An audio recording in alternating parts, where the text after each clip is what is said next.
Hello, Peekers, and welcome back to Plot Peak Podcast. I'm Miranda. And I'm Mackenzie, and this is your one stop shop for storytelling Tea spilling. and to keep up with all the latest book talk drama that you have been missing out on. Yeah.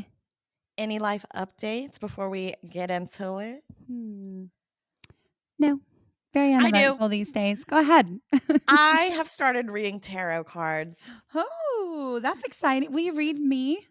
I can try. I'm not very good at it. And that's going to take, we would probably have to do that off camera because I have to, get into the mindset. I have to get grounded. We have to know what the intentions are. Mhm. And that's like my mindful practice because I need to work on my mindfulness. And I like it a lot so far. That's so fun. Wait, I want you to do a reading on me. That's so exciting. You'll have to come and visit me. I guess that's how we can. You'll have to Okay. come out here so I can feel your energy and I can read it for you. Okay. And mine is like all about the goddess of love. So it's all about like loving yourself, your relationships and stuff. But you can also read it as like a regular reading and whatnot. But yeah, and I got a little journal to go along with it. Cute. I was going to say, if you read mine about the goddess of love, it's going to be like darkness, She's like, dry. nothing.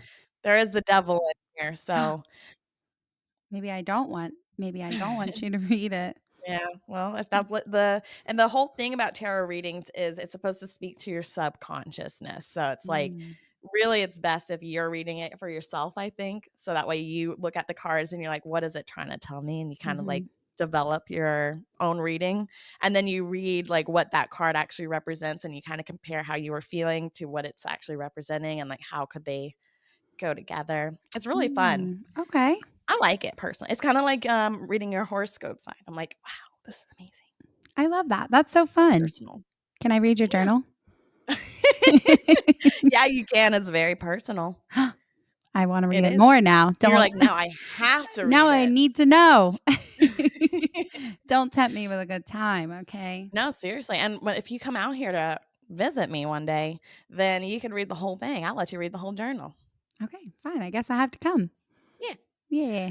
But, yeah, that's all I've got mostly, and then, yeah, that's it. That sounds great. I love that. I'm not doing any I finished we talked about it last week. I finished One Dark Window, How was and that? I really liked it. I would say the first part of the book, it was okay.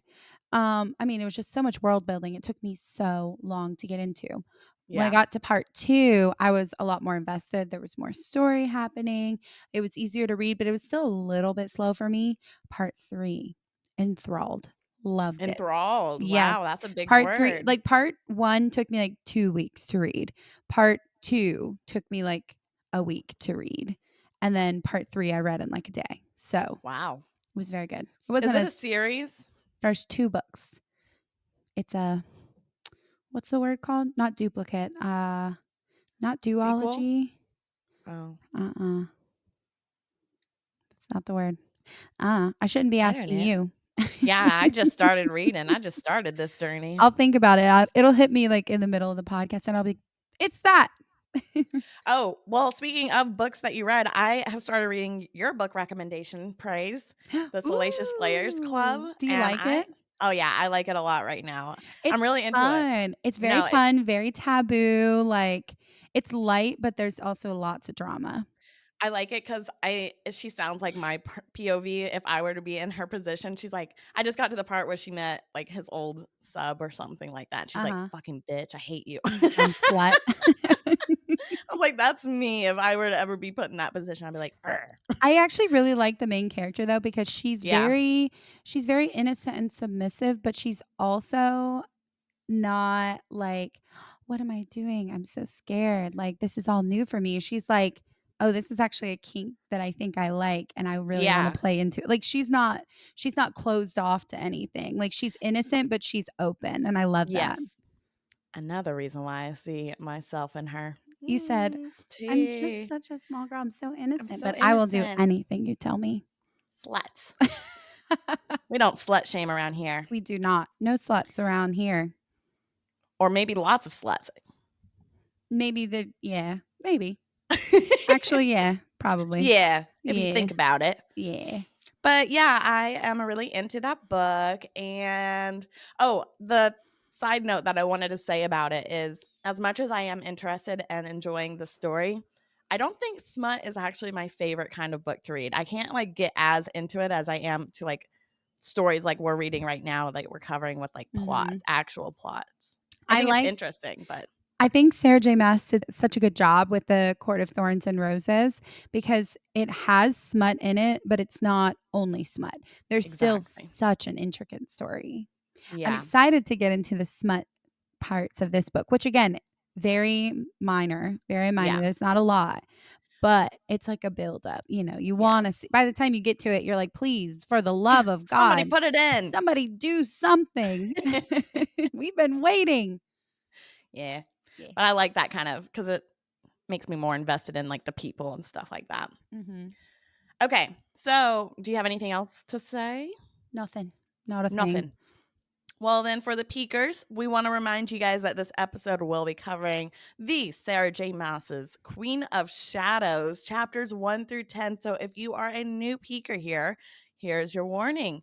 We will be storytelling everything, essentially, that happened up to and through Airfire and now going into Queen of Shadows. So, if you have not read or heard of these books and you do not want any spoilers, this is your warning. Your one and only.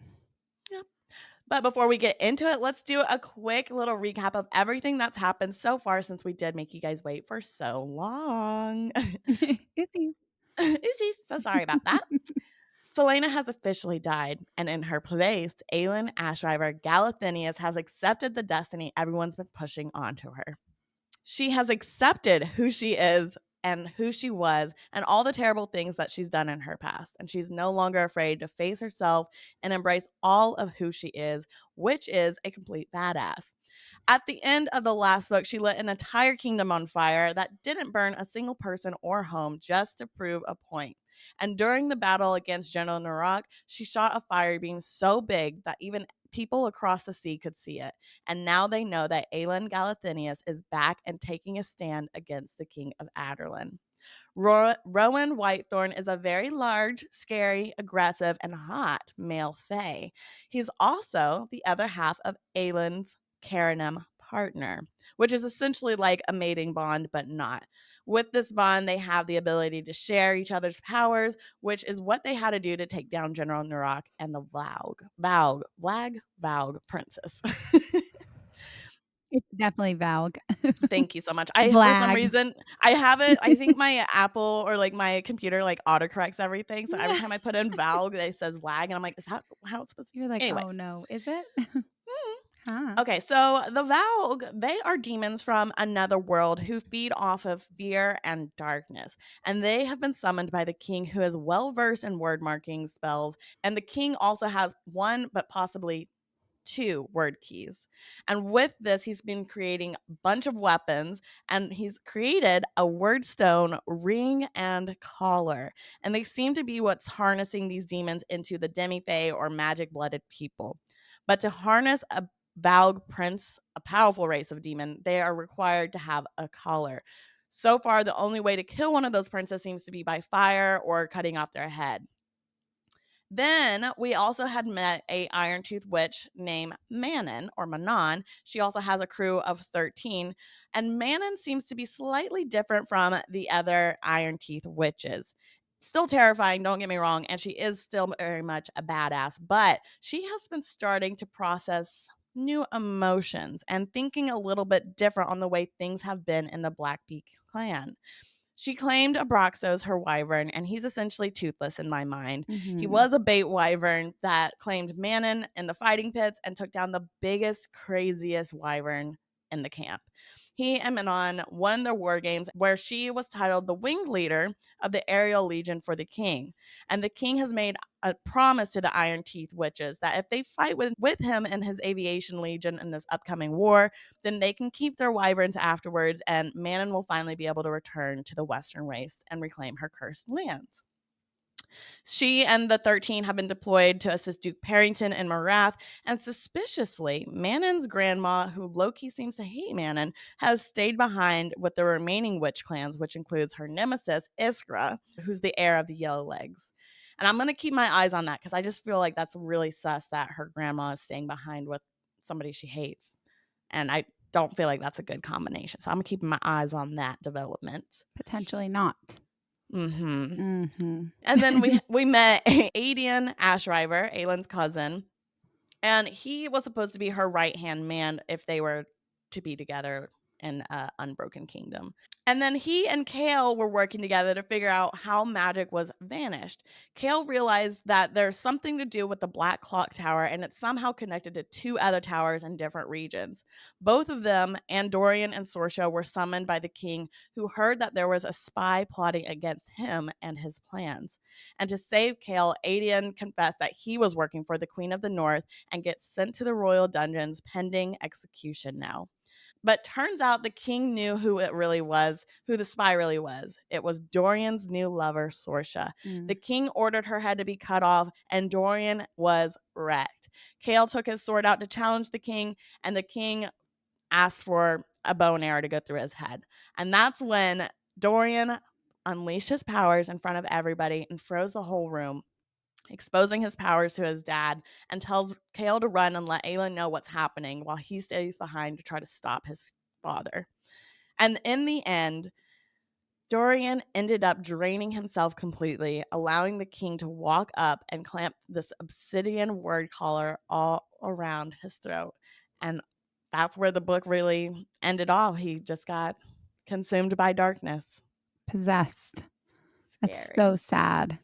Very I'm scary. very excited to see what happens. Yeah, are we ready to get into it? Get into it, yeah. Yeah.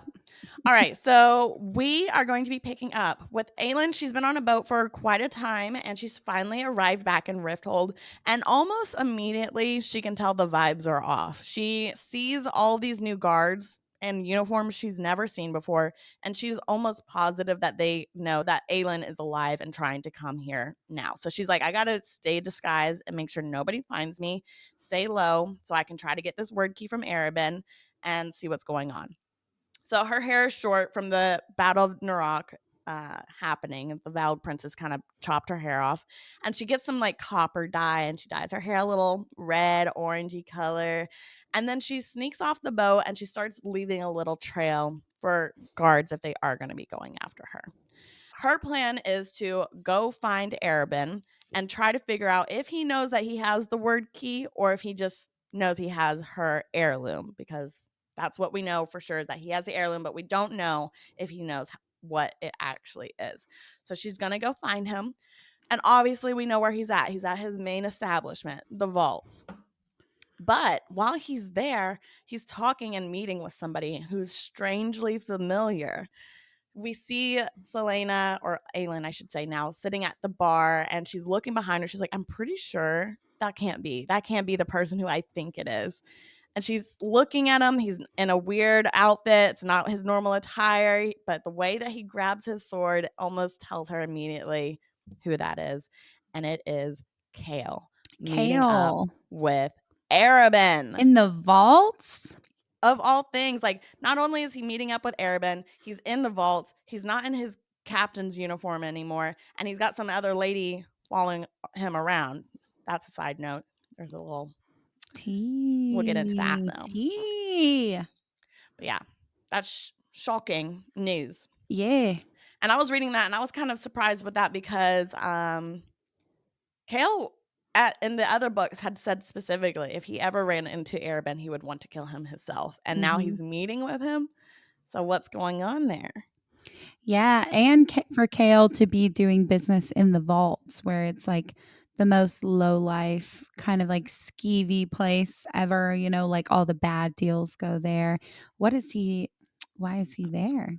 What is he up to? What is he up to? We need answers now. Immediately. Well, Kale ends up leaving with his lady friend, and that's when Aelin makes her move to go confront Arabin. And Arabin is being a creep as usual. He's just like hitting on her. He's saying creepy, like passive aggressive things and saying, like, oh, I'm so happy you're alive. I definitely was trying to come see you. And like, I was just so scared you were going to kill me. So that's why I didn't come after you. Mm. Just talking a lot of shit.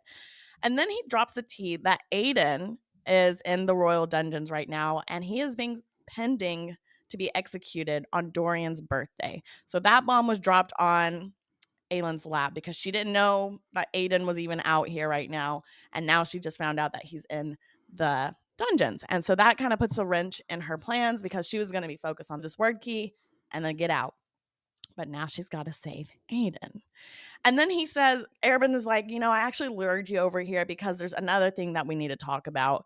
There's something creepy going on here in this town, and there's some creatures that are being possessing magic blooded people. And I want you to figure out what's going on with them. I want you to go capture one of these guards, and I can experiment on them. If you do that, I will help you get Aiden out of the royal dungeons. So there's a little bit of it's a little sus agreement that she's considering because we don't trust Arabin. He's a creep. And how do we even know that he's telling the truth? Or how does she know that he's telling the truth? So while Arabin was trying to explain that he lured Aelin here, Aelin in her mind is like, no, bitch, I actually got you. I knew what was going on. I lured these guards to come after me here because I knew they would try to track Aelin Galathinius down. And so while they're talking and discussing this plan to team up and save Aiden, the guards come in and Arabin is like, okay, T, you got to go find Kale. I know what Kale is doing here. If you're interested, he's in the sewers. He's going to be down there later on this evening if you want to go find him. But I got to peace out. Bye. And she's like, great. Oh no, somebody's going to come get me. And she decides to wreck the vaults because the guards are coming after her. She's like, how convenient. A fight here in his establishment? So sorry if I have to destroy this whole place. So sorry. Kind of like a little payback moment for her. Isn't it also so shady that he just won't tell her what Kale was asking for or what Kale wanted? What a bitch. He is a bitch, but also we know this is Arabin, and I like reading this book because she knows what he's doing. Like, she's like, Mhm. this is a game that he's going to play, and I kind of have to play along with it. So it's like, it's annoying, but it's expected at this point. And as long as she's a step ahead of him, like it seems like she is, you know, you got to do what you got to do. She seems like I feel like this is the first time she's interacted with him too, where she knows exactly what he is, and knows exactly what his game is. She's not hoping for some ulterior outcome where like things go well or like, you know what I mean? I feel like this is the first time she's like, I'm fine. I'll play your game as long as I need to get what I want, you know? Yeah. And the other thing that I think that he's just so skeevy is like he's still playing these games and like still giving her those mixed signals of I think you're attractive. I think that we could be a power couple. Like that's the vibes He's that he's literally trying to had give. her since she was a child. Yeah. Ew. Sick. Sick. Disgusting. So Aelin is fighting these guards. She destroys the vaults, but it's becoming overwhelming. So she's like, I gotta dip. And she runs out into the city and then she sneaks away into the sewers so she can just, dip out of the streets for the guards. So she dips out into the sewers and she's walking down and she's like, hey, how convenient. This is where Arabin told me to meet up with Kale. I might as well go ahead and track that tunnel down to the location that he told me and find it. She's walking and walking and walking, and she gets to a fork in a road almost where one side is still like a normal dim lit tunnel, and one side that's going straight to the castle is pitch black, dark, and ominous and scary. So she gets up there. She's like, I have a feeling I should be going in this direction. That would not be me. But Mm-mm. she's like, I wonder if I should go here. I should throw a rock real quick just to make sure it's safe. She throws a rock. Sounds normal, I guess. And she's about to walk in when she hears a female voice behind her saying, I wouldn't do that. She turns around and she meets Nesserin. And Nesserin is the female friend of Kale that we saw in the vaults earlier. So she's like, I'm so sorry. Aelin says, I'm so sorry. You don't know who I am, do you? And then Nesserin is like, actually, no, I do know who you are. You're the king's champion, and I wouldn't go in there if I were you. And I saw what you did in the vaults, and I know that the guards are after you. So if you want to stay safe, you should come with me. And I know where Kale is if you want to talk to him. And so Aelin is like, fine, watch your tone, but okay, I'll go. And she's like, okay, let's go. So Aelin, after a while, though, gets kind of sus. She's like, I don't know if I actually do trust her all the way. And she's not telling me everything that I want to hear. So I'm going to hold a knife to her throat. Seems like the obvious next step. No. Yeah. If you're not getting the answers that you need, knife to throat. Easy. Yeah, Or if you're scared, knife to throat. Easy. obviously. Correct. So yeah, she puts a knife to her throat, and Nesrin spills the tea. She's like, "Okay, here's what's going on. Kale left the King's Guard. She joined the rebels a few weeks ago. The prince is alive, but he is not quite himself. So we have our eyes on him." So Aelin releases her, and she's like, "Okay, cool." And then the roles are reversed, and Nesrin is like, "Why shouldn't I be killing the King's champion after I know what you did to so many of us rebels last winter in that warehouse when you killed our leader?" That's fair. That's also kind of valid. No, it was valid, but I thought Aylin popped off with her response, and she's like she gets out of the hole and she's like, "So do you want me to be so sorry for somebody kidnapping and holding my friends hostage and then another person trying to set her up for assassination? I don't give a fuck if I killed them. That's what happens when you mess with mine. So get over that bullshit, first of all." And I was like, "T." I thought that was Snaps. such a good response. She was like, "Get over that greater than thou bullshit." And it made me realize how broken she was before all like Selena was cutthroat and ballsy and stuff, but Aelin is like not gonna put up with that bullshit. I know what I did and I'm okay with that. I love the new her. Like, she did seem like a very heartbroken girl, like lashing out in violence before. And this is like an adult with a mission and a vendetta. And she's Hmm. not going to let anyone trample over what she needs to do. I'm like here for it, love it. Snaps to that queen. Queen. So we meet Kale again though. After that little talk with Nesrin, Kale comes around the corner with some other rebels carrying withered, half alive bodies. And they get a moment alone, and Aelin can realize that these bodies have obviously been in possession of the vow. She can tell with the way that their body has been withered, like the bodies that her and Rowan found in the forest, that they were being tortured by these princes. And so it's obvious now that Kale and the rebels are working together to free these people who are being held captive and get them to safety. So they get a moment alone and it's giving coworker vibes. It's not cutesy, it's not demure, it's straight business. Like they don't even like do anything but say, "What's going on? What do we need to do?" And I'm like, "Whoa, no hellos, how are you?" It's just like very cold and short. It's awkward. It's very awkward. And I the whole time I was reading it, I was like, this it just didn't make no sense. I said, "Why are you guys talking like this?" So Kale tells her what happened the day that Dorian was put into the collar, and he's being an asshole and saying that everything that's happened is essentially her fault. And then he's gaslighting her, saying that she's been playing around with magic with the Fae Prince, and she's not doing her part by not bringing an army with her, not bringing allies. How was she supposed to know to do any of these things that he's upset about? Like they didn't even send notes to each other. So how was she supposed to know what was going on? And also, he sent her away. He sent her away to learn her magic, to be with people. He was not expecting her to come back. Her return is just icing on the cake to help them. You know what I Right. mean? Like, he was not ever expecting her to come back. He basically told her, go. Go. He wasn't saying go and bring back help. He said, go. I Exactly. don't want you to come back. You need to be safe away from here. And he also was still siding with the king during that time when they departed. Like there was no even thought of him being like, maybe I should side with Dorian. Maybe let's overthrow the kingdom. No. Yeah. So how was she supposed to know any of this? And she's handling it well. Like first of all, she wants to bash his face in after she heard what happened to Dorian getting put in that collar and how he ran away. And then he's yelling at her about all these other things. She's like, these were not anything on my radar or in my control that I could even try to do. And she didn't lash out on him. So I appreciate that. I And can respect that. also, it's not like she was just like dilly-dallying around with Rowan. Maybe that's like she hasn't had time to explain to him everything that happened, but they were literally under attack. Yeah. She had to Literally. defend all of them. What? She made a huge explosion across the sea. Yeah, it's not good. He's an idiot. He's He's an an idiot. idiot. We've said it once, we'll say it again. Fuck you, Kale. Fuck you. Eat a bag of dicks.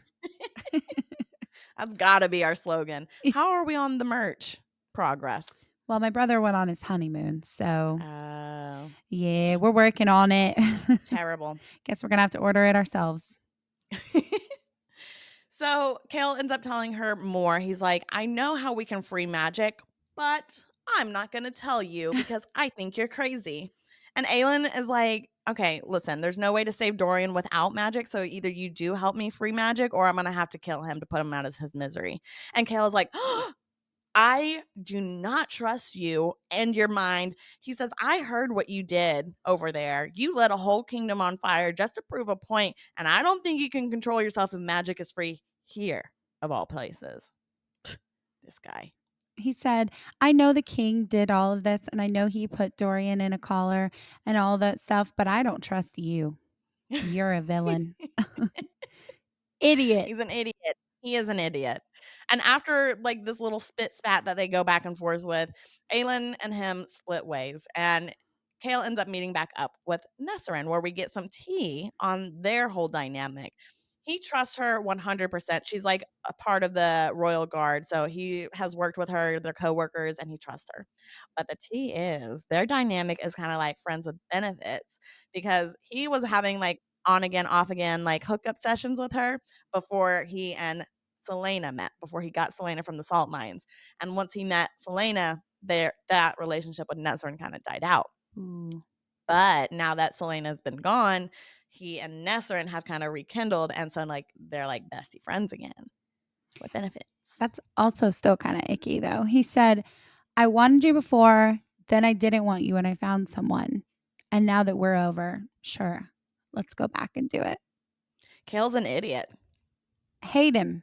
I Hate can't him believe so much. I can't believe you let me talk so much positiveness about him. I couldn't tell you. Now I feel like an couldn't. idiot. No, but listen, there's still people that have read the entire books and are Kale stans. Okay. So I Really? was just really afraid that you were going to be one of them. No, I think he's an idiot and he's so annoying now. Everything he says, I'm like, what is wrong with you? Are you okay? Like, what is wrong with you?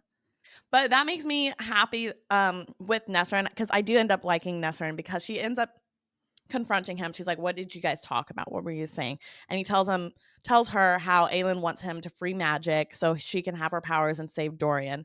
And Nesrin is like, "You're being kind of dumb. Like you're being a real dumb man right now, not accepting additional help. Like you can't do anything if she's telling you this. So why are you refusing to help somebody else who's trying to help you?" Yeah. So that's what made me like her. I was like, at least she's being honest with him. Yeah, absolutely. No, she doesn't. I don't have any issues with Nesrin. I mean, she's just at this point, she's just like a new character, that we're like, do we like her? Do we not? But she seems like kind of a girl's girl a little bit. No, yeah. She seems like an independent girl too. Like she seems like she knows right and wrong, like how Kale is, but she's not afraid to do what is actually right. Like Kale is like, oh well, I'm stuck in this role. I got to do this way. And Nesrin's more like, I'm gonna fight for the greater good, no matter what that looks like. Hmm. That's the vibes I get from her, and that's why I like her so far. Me as well. Because T2, Nesrin, obviously, her and Aelin had the little knife fight.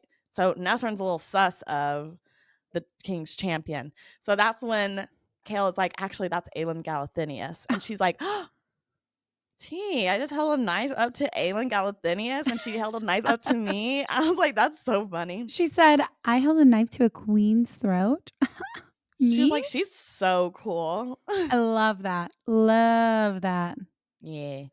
And then so Kale was like really I want to go back a little bit to when Kale was ripping into Aelin and how he was telling her that everything was her fault. She's the reason for all this happening.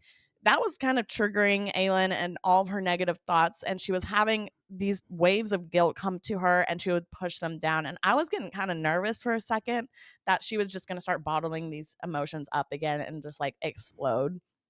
But instead, after she went into a different way, she went to her old warehouse apartment, drew herself a nice bubble bath, and reflected on everything that had happened. She could see why he's angry or why he's scared. She's accepted all the mistakes that she's made in her past, and she's okay if Kale sees her as a monster. As long as she's able to help save and protect the people that she loves moving forward, she doesn't care how she looks. She's just like, I will do what needs to be done. Yeah, absolutely.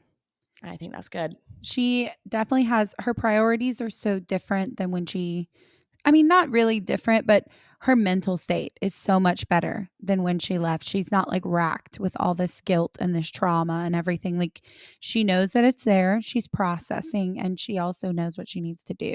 and she's not Yeah. gonna let somebody's negative comments about her or toward her sway what she needs to do.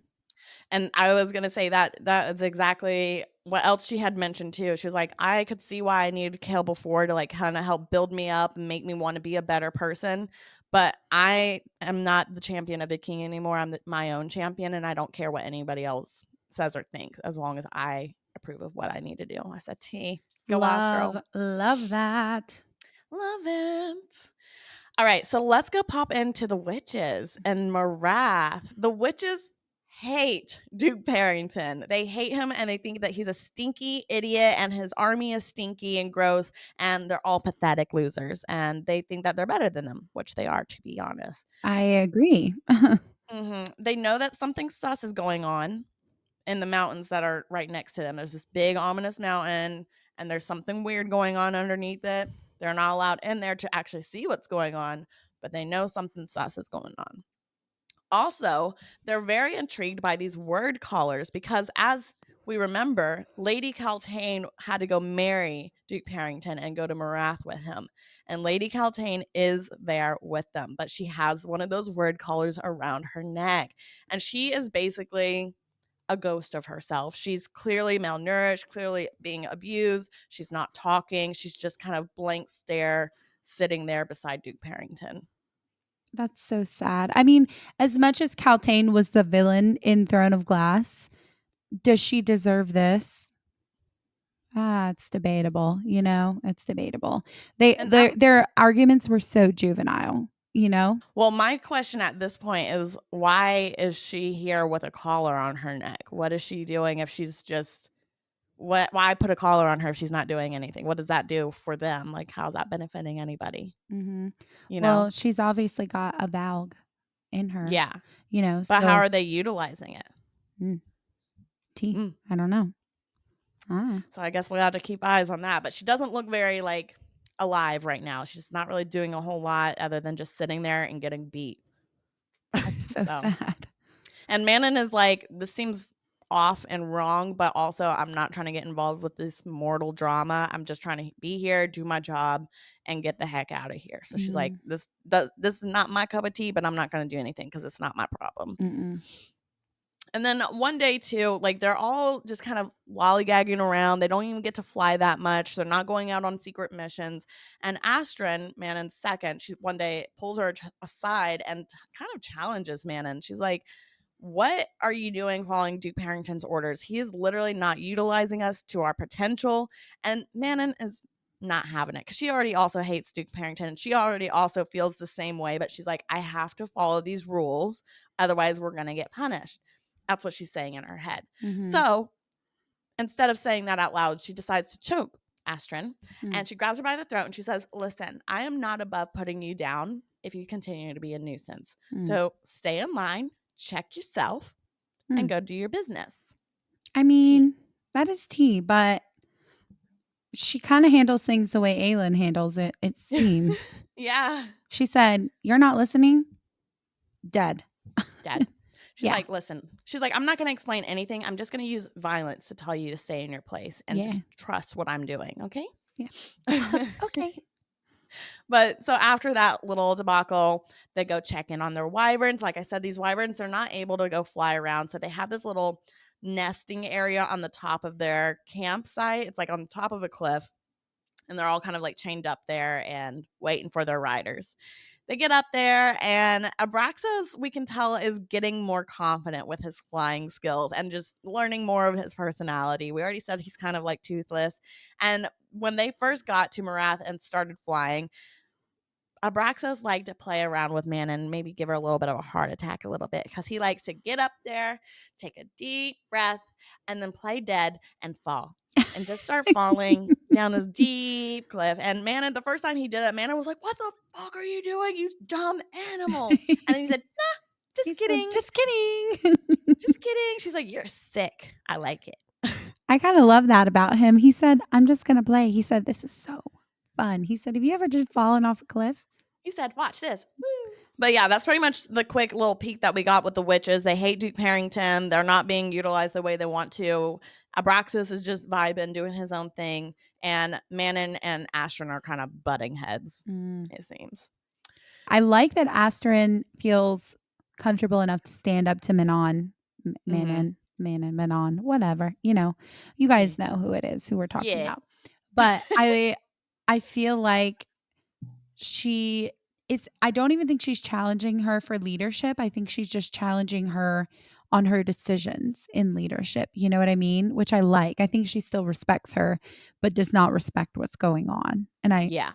it's given me like a modicum of respect for Astrid because I don't feel like we got to see a lot of her in the last Mm-hmm. couple books. It was mostly Manon like focused. Mm-hmm. Yeah, I really like Astrid as well. I can see how she's being a little obnoxious to Manon, like with how their standards are, like they shouldn't be questioning anything. But I do also respect that at least she's able to recognize that they're doing something kind of fucked up or like Yeah. something's not working out the way that they should be like what they were anticipating. They're like, this is literally a joke. Yeah. Yeah. Completely agree. Okay, so moving back to Rifthold. So we know that Aelin probably agreed to help Arabin by capturing one of those Val guards, and so he is going to help her free Adian. So he's sent her back her old little spy uniform, the one with like the secret compartments. It's like Mm. that black leather one. It's just badass, essentially. So she's admiring this new gift. It has some minor modifications that look really good, and she's making sure that nothing's sus about it. And as she's looking through it, she hears a cart roll up or carriage roll up. And she looks outside and she sees it's Lysandra and a little girl coming out. And let's just remember her promise to Lysandra the last time she saw her. She told her she was going to kill her because of her bragging about getting all of that blood money for her bidding day. Yeah. I mean, this is tea. She's got some balls on her, I'll say, to roll up to her house. She's Yeah. got some balls on her. Well, the tea is, though, she came there because she thinks that Arabin wants her to be sacrificed as like a good omen for them working together again. She's like, Arabin sent me here to explain this rescue plan for you. And also, I'm pretty sure he sent me here as an offering if you want to kill me still.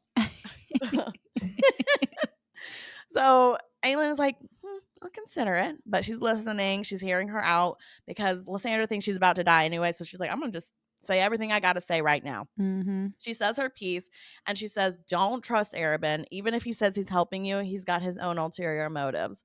And then she shows her a letter from Wesley, which was Arabin's old bodyguard, detailing everything that he had learned about Arabin when he set her and Sam, Aelin and Sam up, and how he asked Farron to do specific things to Sam when he was being tortured. And she has Oh. this letter because she and Wesley were lovers. Lovers. They were lovers. Wesley, if you guys remember back in the Assassin's Blade, right when she jumped out the window. It was after Sam had died and she was trying to to avenge his death. She was going to try to kill Farron and she jumps out the window and Wesley was the one that tried to stop her. And he literally said, and we said in that episode, he stopped her and was like, don't you know that Arabin is, and then she killed him or knocked him out. So she killed him. she knocked him out and yeah. cut him off. But I really think Wesley was trying to warn her that this was a trap, and Arabin had his hand stirring in the dirty pot, trying to get her taken away. And then she was taken away. Mm-hmm. So this is all the confirmation that Aelin needs to be like, yeah, Arabin's actually a sick fuck, and I hate him. He can eat a bag of dicks. Yeah. And so she's like, I won't kill you. And she's thinking in herself, she's like, I hope that I don't regret this because she's obviously going to be the same as her mistress because she has her own little prodigy coming in with her. That little girl, her name's Evangeline. Evangeline. So she's a little, I can't say it. I knew I couldn't say that. I've actually never said it even in my head. Okay, that's fine. Anyways. Anyway. So she's like, I hope I don't regret this. You just go back. Thank you for the tea. And she's about to push them out. And Evangeline Evangeline. Have you never heard Sh the name Evangeline before? No, I don't think so. Evangeline. And then Evangeline Evangeline is like, "Hey, I just wanna let you know, thanks for not killing her. She's a really good person. She actually saved me from being a prostitute. She Mm, gave me these scars on my face." She has, like, terrible gashes on her face, like, on either side, and turns out it's because she was brought in as a young child to be groomed into an escort, courtesan, and Lysandra was like, "I can't let the same thing happen to her that happened to me." So mm, she told her, she's like, "If you don't want this life, I can do something for you, but it's gonna hurt and it's gonna be kind of fucked up." So they agreed. She stages like she got mad at her. She cuts her face, and Lady, what's her name? Lysandra? No, her mistress, Clarice. Clarice, Lady or Mistress, Lady, Madame Madame Clarice. Clarice, yeah. She comes in and she's like, "What have you done? You've ruined this new person that I could have groomed into having so much money for us." And so she takes back all that Arabin had paid off of Lysandra's debts. And so now basically everything's restarted. All the debts that she has now are from what was expected to be lost from Evangeline. Evangeline. That's almost Yeah. embarrassing. No, I know. That's I it's not that's not a super common name, but it's not. should I make up a different name? No.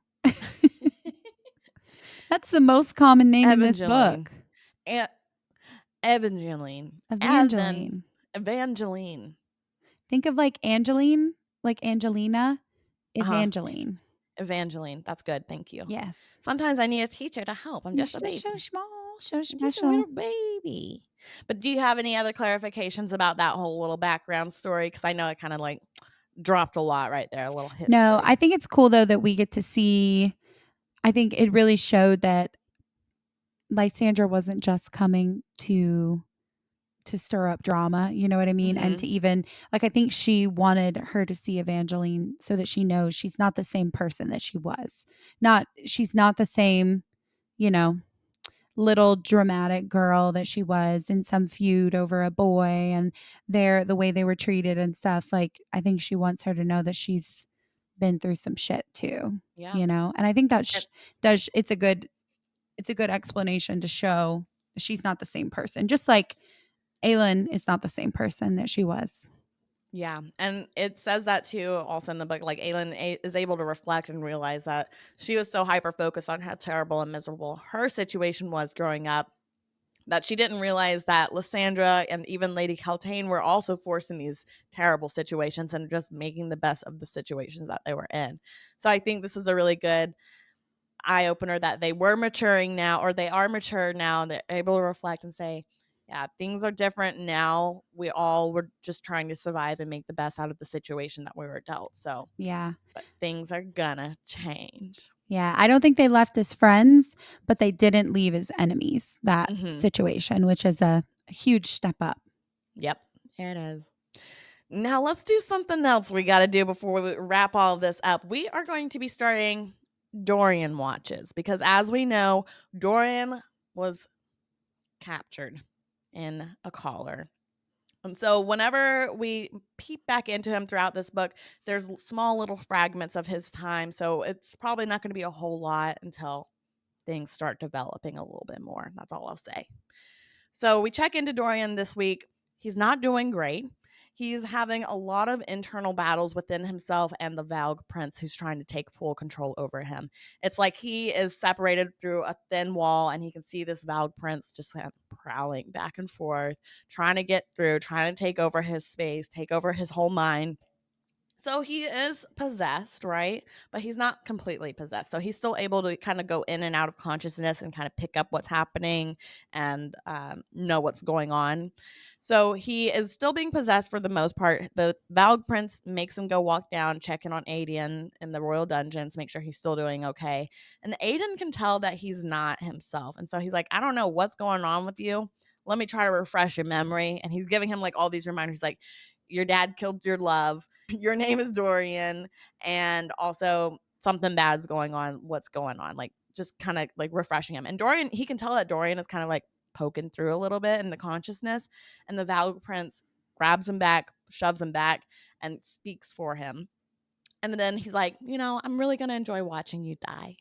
Oh, that is Terrible. so scary. It's so sad reading these chapters. There's not too many of them in the beginning, but it's so sad because you can see he's like losing little bits of himself in each chapter. Like he's like, I know I watched someone die. What was her name? I know that, I lost someone. What was her name? Or I know that I have this collar on me. What was my name? Like he's just losing little bits in each chapter. And you can see that he's like slipping away, but he's still trying to fight for Hmm. control and he's just losing. You're probably going to have to help pick up on these Dorian watches because in my head, when I was reading this, I was like, he's gone. I don't even know why we're needing to discuss him. Like, he's just getting worse and worse. The chapters are literally like a page long for him. I'm like, Hmm. what are we going to say if there is anything going on with him? He's possessed, and we all know that. So I'm excited to see. Well, I'm not excited because he does just lose himself, and it's I'm just so excited sad. to see his demise. Just kidding. Saranara. Sayonara. Sayonara. Saranara. That's what So, yeah. But yeah, after that threat, Dorian slash Valg Prince could tell that Aiden is next to dead. He's got a terrible infection going on with the injuries that he sustained getting kidnapped and sent to the royal dungeons. And we can't have that. He needs to be very much alive so that way they can kill him. So he goes and tells the king, he's like, hey, listen, Aiden's still down there, but he looks like he's about to kick the bucket. Maybe we should send some healers and save him, enough so that way he can make it to his hanging. I actually think he tells the guard on his way out. Right. He tells somebody. He's like, don't let this guy die yet. He's like, "Hey, by the way, he's got a raging infection. He's got a couple days left. Might want to get a healer in here." And it shows in Adian's chapters that he was like, "I know I'm going to die, so I might as well die on my terms." And Adian was trying to hide this infected wound Yeah. that he had the whole time. And then literally Dorian, the evil demon, comes in and is like, "I can smell your infection. Don't worry, I'll get a healer in here." Yeah, Poor Adian. that was kind of a funny part because I was like, oh, don't want you to die, but also I get it. Like, die in your own cause, like on your own It's like hands. I'd rather just die in here than be made some kind of big spectacle and for the Hmm. king's enjoyment. Yeah. And the devil is like, no, He said, you're living. "You're going to live so that we can kill you next week." Literally. But yeah, so that is the end of this week's wrap up. But I do want to do some predictions from my first Ooh. 10 chapters. I have predictions on how things are going to develop before the end of this book. I think that Kale and Aelin will figure out a way to save Dorian, but I think it's going to involve Manon. I think she's going to end up figuring out how to save Lady Caltaine from that collar somehow. And I think that she's going to somehow end up in Rifthold and figure out a way to work with them and help them save Dorian. So that's my prediction. I think they're all going to have a big A powwow. big powwow. You know they're Yeah. gonna meet up at some point. Like this It's only a Christmas matter of special is time. only a matter of time. Only a matter of I don't time. know why I always think of it as like a Christmas special when I see different POVs and I'm like, I know they're gonna connect at some point. I'm like, it's a Christmas It makes special. sense. I Yeah. think that whenever you said that in the last book, Air of Fire, that was very spot on of what it was. It was just so much going on, so many different characters, and then now we're all meeting each other. So it's kind Yeah. of crazy. Yeah. That's a great production. I can't wait to see what you think. Or what happens. Yeah. I know. I'm excited. What were you thinking about whenever you first read this? How were you envisioning? Do It's you remember? I don't remember. I know that uh, I really don't remember. I was reading through it so fast. I was like devouring it. Yeah. I didn't even have time to think forward. I was just like, like in all the Yeah. chapters, I was like, "Oh my god, I can't believe this is going on." No, this book too, you guys know I'll say it. Things happen in this book, okay? Things are starting to happen. It's a good book. I read too far ahead. I'll just go ahead and say I read too far ahead and I've finished it and now I'm just waiting for us to hurry up and go so I can read the next book Oh my because this book was gosh. so good and If you thought this book was good, you are going to die with Empire of Storms. I'm so excited. Empire of Storms really destroyed me. In a good way or bad way? That remains to be seen. Okay. Well, you still have a full head of hair, so you didn't shave your head, and that's good. It's been a while since I read it though, so Are you gonna reread it? yeah. I've been rereading. Slay. I'm in the middle of Queen of Shadows again. So I stopped for a little Woo! bit since we took a little hiatus, but I'm going to pick it back up. Pick it back up, baby. Yeah. All right. Well, Peekers, that was the end of this week's plot. So next week, don't forget to come back as we take a peek at Sarah J. Maas's Queen of Shadows, chapters 11 through 20. And don't forget to follow us on TikTok and Instagram. Instagram is Plot Peak Podcast, and TikTok is plot.peak for all things drama, book talk, memes, and upcoming events because you know we have so many to talk about for all Tea. 4 of you. And if there's more of you out there, feel free to let us know because we don't know. We'll keep a running tally. Maybe one day it'll be like 5 or 6 too. Who can say? Who could know? Okay, well, bye. Bye, guys. Cool. All right, we've done it. Hell yeah.